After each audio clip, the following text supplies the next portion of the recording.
Varicose veins కి సరైన చికిత్స కోసం సంప్రదించండి ఎవిస్ హాస్పిటల్. జై శ్రీకృష్ణ.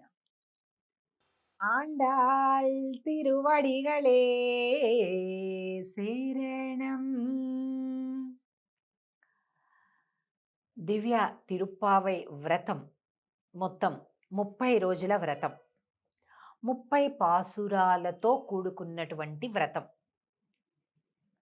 ఆ 30 పాసురాలలో ఈవేళ 10వ పాసురానికి వచ్చాం. అంటే ఏంటి? తిరుప్పావై వ్రతాన్ని 3 భాగాలుగా కనుక చేస్తే, 3 సమాన భాగాలుగా విభజిస్తే ఒక భాగం అయిపోతూనే ఉంది. ఇప్పుడే వచ్చినట్లుంది, అప్పుడే అయిపోతూ ఉంది కదండి. అస్సలు ఆండాళ్ తల్లి తిరుప్పావైని మననం చేస్తుంటే, శ్రవణం చేస్తుంటే, పాడుతుంటుంటే, నేర్చుకుంటుంటే సమయమే తెలియదు. అలాంటి ఆండాళ్ దివ్య తిరుప్పావై పాసురాలను మనం చక్కగా శ్రద్ధగా నేర్చుకోవడంతో పాటుగా దాని అర్థాన్ని కూడా తెలుసుకుంటూ ముందుకెళ్తున్నాం. 10వ పాసురం నిదానంగా మేము చెప్తాం, అందరం కలిపి మళ్ళా అభ్యాసం చేస్తూ ముందుకెళ్దాం. నోత్తు సువర్గం పుగుగిండ్ర అమ్మనాయ్. నోత్తు సువర్గం పుగుగిండ్ర అమ్మనాయ్. மாத்தமும் தாராரோ வாசல் திரவாதார்.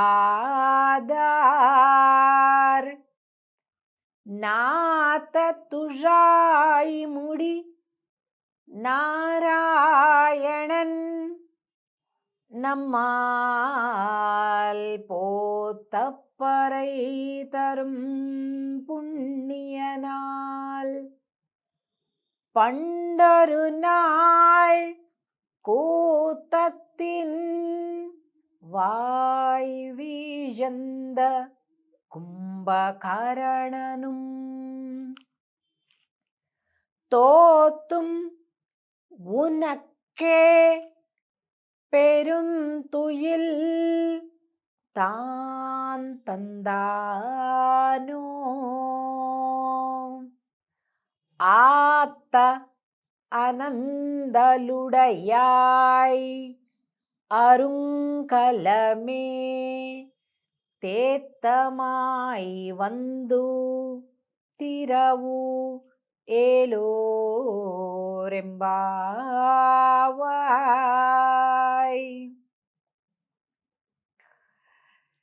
తిరుప్పావైలో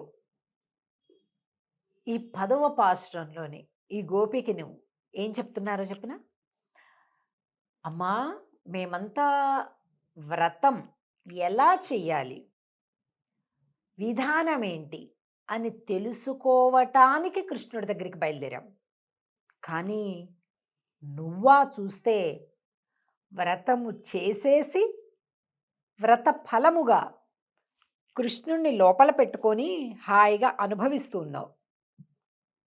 నువ్వా పడుకుంటావు, అసలు నీకు నిద్ర పడుతుందా? స్వామి దగ్గరికి వెళ్తా అంటే నువ్వు అలా ఊరుకుంటావా?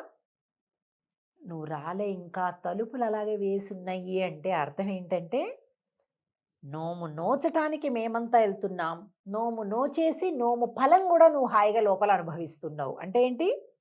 లోపల కృష్ణుడున్నాడు. చూడండి పాశ్రం చూడండి. నోతు సువర్గం పుగుగిండ్ర అమ్మనాయ్. మాత్తముం తారారో వాశల్ తిరవాదార్. అమ్మా నువ్వు అలాగా మమ్మల్ని వదిలేసి ఉండేదానివి కాదే, అయినా కూడా నువ్వు లోపల అలాగే ఉన్నావు అంటే అర్థం ఏంటంటే, లోపల కృష్ణుడుండి నిన్ను తీయనివ్వడంలా, తలుపు నిన్ను గట్టిగా చేయబట్టుకుని ఆపేస్తున్నాడు.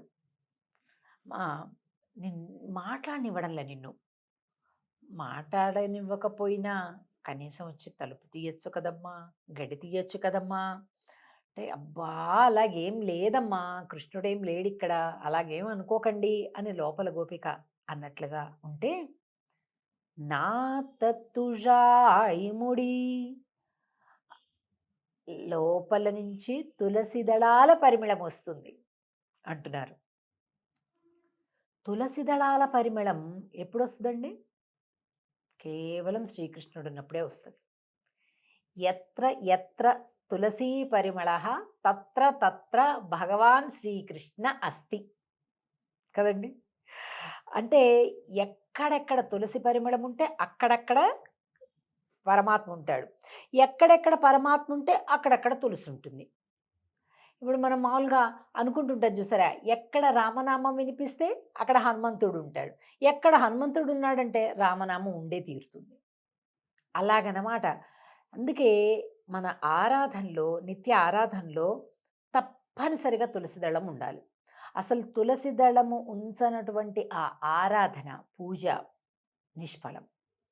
నువ్వు ఎన్ని పూలు పెట్టు, బంగారు పూలు పెట్టు, వెండి పూలు పెట్టు, డైమండ్స్ పెట్టు, నగలు పెట్టు, ఏం పెట్టు, తులసి దళం ఒక్కటి ఉండాలి కంపల్సరీ. మనకు తెలుసు కదా, రుక్మిణి అమ్మవారి యొక్క తులాభార వృత్తాంతంతో సత్యభామ ఎన్ని ఆభరణాలు పెట్టినా అది తూగలేవు. రుక్మిణి అమ్మవారు ఒక్క తులసి దళం పెట్టగానే స్వామి తూగాడు. అంటే స్వామి నచ్చేదేంటి, మెచ్చేదేంటి? తులసి దళం. అదే చెప్తున్నారు ఈ పాశ్రంలో. అమ్మా, నీ గదిలో నుండి లోపల నుంచి బయటికి తులసి దళాల పరిమళం వస్తుంది.